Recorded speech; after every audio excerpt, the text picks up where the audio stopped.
Hi, this is Kevin, and welcome to Refactoring Tools using Generate Method for top-down development on the core path.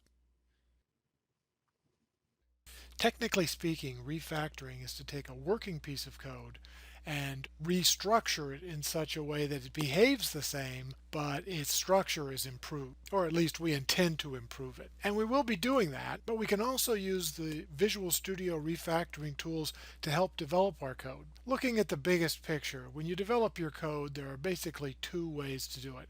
You can either develop it from the top down or from the bottom up. Top-down development is sometimes referred to as programming by intention, and we can use Visual Studio's refactoring tools to help us with that. Bottom-up development is simply to look at the smallest details first and build those into larger structures. Now in practice, we're probably not going to strictly be top-down or bottom-up. It's just a way to think about how we approach code development. So let's start with top-down, and we'll do a little programming by intention. We're going to take a look at this demo refactoring top-down, and we're going to add some code to it to do, let's say, food production. And if the first thing we decide is if we're going to do food production, then we're going to need a farm. So I will just type that in. Now, of course, at this point, I don't have a farm class. I will have to create that. But in programming by intention, I intend to create that later, and so I will.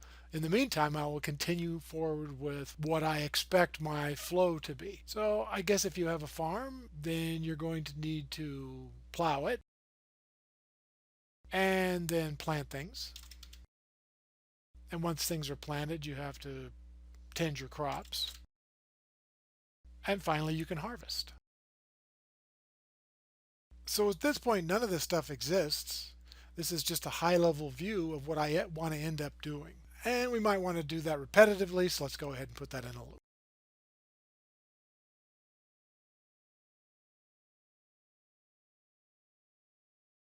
Okay, so there's the big overall picture. This is what I want to be able to do. Now let's use some of Visual Studio's refactoring tools to at least provide us with a structure that we can then flesh out.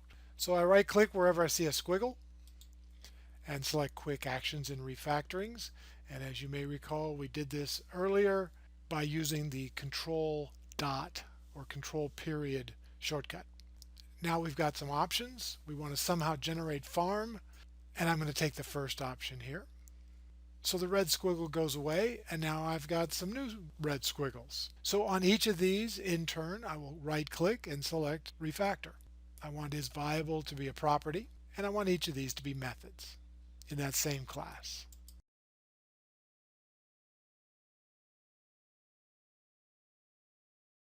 Okay, that gets us past the red squiggle phase of creating this code.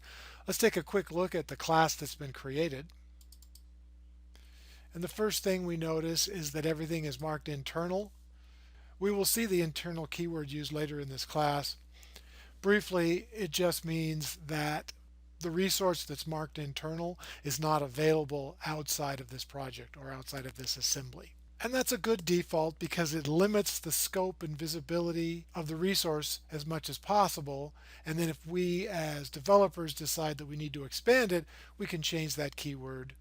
We can leave it out altogether, or we can use the private keyword, depending on what we want to accomplish. Just to get this code to the point where it'll run, I'm going to make a couple of small modifications.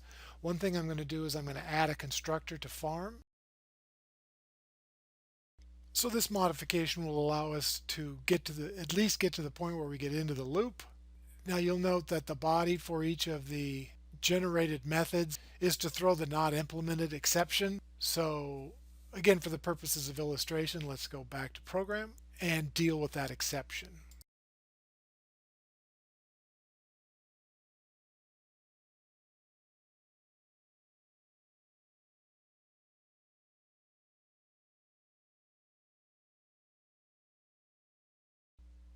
So this will allow us to at least run the program, and then I'll close that, and we'll take a look at the debug output window.